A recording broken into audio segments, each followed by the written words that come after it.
Hello viewers, today's our topic is mumps. Mumps is the most common disease which is seen in many of the children. It is a virus. Mumps is a virus. It belongs to the family Paramyxoviridae and it is most commonly known as respiratory syncytial virus. And it also comes under para-influenza viruses. The most commonly known para-influenza viruses are mumps and measles. Let us first study about the mumps virus. What actually a mumps virus is? A mumps virus is a pleomorphic viral particle with 150 to 700 micrometers in diameter. The viral genome in this mumps virus is single-stranded negative sense RNA.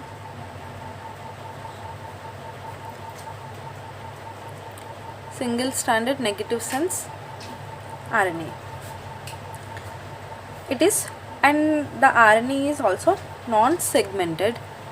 And coming to its envelope, the viral envelope of this has glycoproteins, mainly G, H or Hg glycoproteins, and it also has 6 structural proteins. Coming to the replication of the mumps virus, which is a main important concept in this. First of all, the viral particle will have receptors, namely CD150 and CD46 receptors on the surface. Along with the glycoproteins, the mumps virus will have receptors CD150 and CD46. Now, whenever by using these receptors, the viral particles enters into the host cell bodies.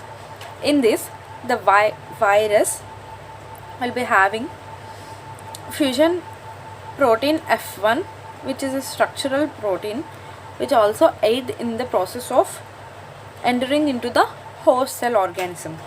Soon after it enters into the host cell organism once, as we already thought that the viral RNA is negative sense single-stranded RNA. The negative sense RNA cannot be directly undergoing translation process. So here, by using the enzyme reverse transcriptase, the negative RNA is converted by the action of reverse transcriptase is made into positive sense RNA, from where viral protein particles are translated. This is all about the replication. Next, coming to the pathogenesis and pathology. This virus particles mainly enters into the body through nose, mainly enters into the nasal or upper respiratory systems, and then soon after entering into the salivary glands, it distributes all throughout the organs, and this process is known as virinemia. This process is called virinemia. When the mumps virus, when entered into the body, into the salivary glands and distributed throughout the body, this process is known as virinemia. And incubation period for this virus is 2 to 4 weeks, means soon after entering into the body, it stays about 2 to 4 weeks, showing different kinds of symptoms. Symptoms mainly appear in the period of 9 to 14 days. It stays about 2 to 4 weeks, the virus in the body, whereas symptoms will appear after 1 week, means about 9 to 14 days. It mainly affects the central nervous system. And also The swelling, the main symptom of the mumps disease is swelling of salivary glands near the neck region. Mainly it infects parotid glands and also salivary glands. We can see some people with swollen salivary glands, with swollen cheeks. In such cases, those people are mainly affected by the virus mumps. And coming to the clinical findings. Clinical findings are nothing but where you can find this organism in our body. Generally, symptoms mainly occurs in the children below 0 to 2 years, means below 2 years children are more prone to this virus, because it is mostly seen in children where they share the common foods, drinks, common objects, toys, etc. In such cases, as it is an airborne infection, it can be easily transmitted from one children to another. And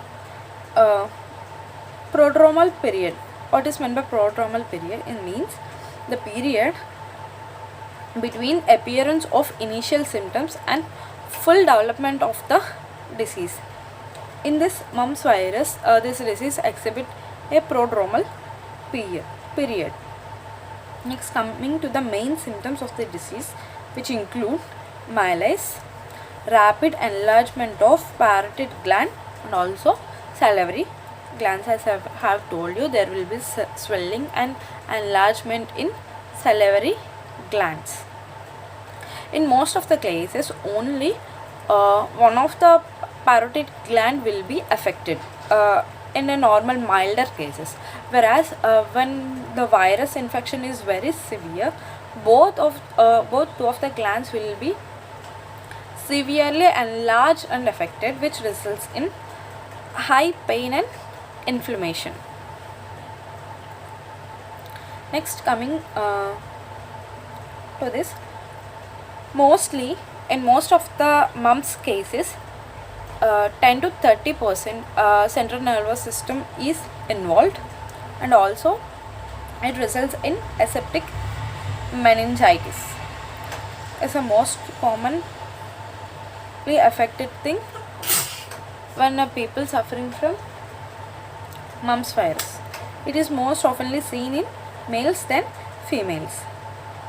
Meningoencephalitis usually occurs in 5 to 7 days after inflammation of salivary glands, but it occurs rarely. In rare cases, in 5 to 7 days after inflammation of the salivary glands, there may be a chance of getting meningoencephalitis. And some common symptoms which are seen in males can be orchitis, means inflammation of testes. And then in coming to the females, ophoritis. In ophoritis is a condition where inflammation occurs in the ovaries. And coming to the laboratory diagnosis, usually the sample is collected from many areas where the infection occurs, and as we have already discussed, the infection may be seen in parotid glands and salivary glands. In such cases, the most commonly used specimen can be saliva, and sometimes we also have discussed that there is involvement of central nervous system where it occurs aseptic meningitis or meningoencephalitis. In such cases, cerebrospinal fluid is taken and considered for examination. In the times where orchitis and ophoritis, where inflammation in testes and ovaries will taking place, in such cases, urine can be used for examination. Whereas when organism when entered into salivary gland and disseminated into the other organs throughout the body, we have already discussed the process is known as virulemia. In such cases, the blood can also be used for examination to test the presence of virus. And this mumps virus is first of all isolated from the monkey cell line and usually cultivated. The cultivation of this virus can be grown in we have seen embryonic egg, where it can be most probably grown in allantoic membrane of embryonated eggs. And soon after the collection of the specimen,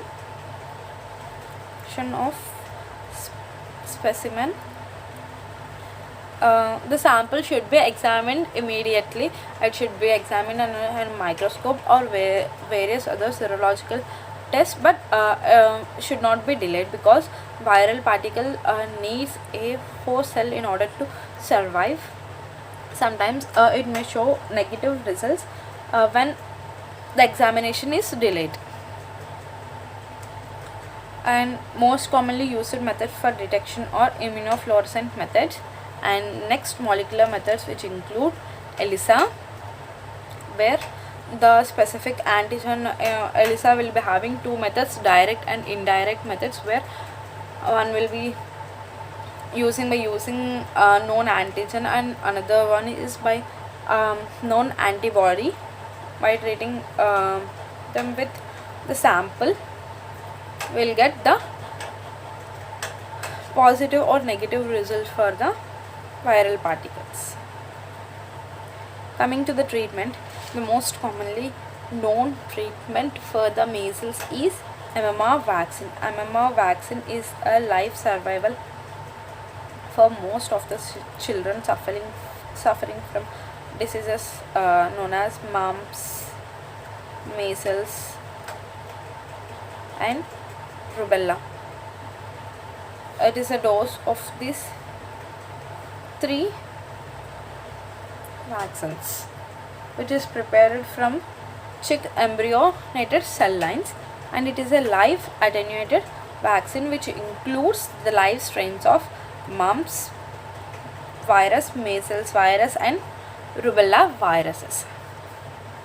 And in case of school children, two doses will be given to each child in order to prevent the mumps disease completely in school children, where there is heavy chances of heavy spread, because in school children there may be chances of contact with the infected viral particle person using some same food particles, sharing drinks, utensils, toys, pencil box, pens, etc.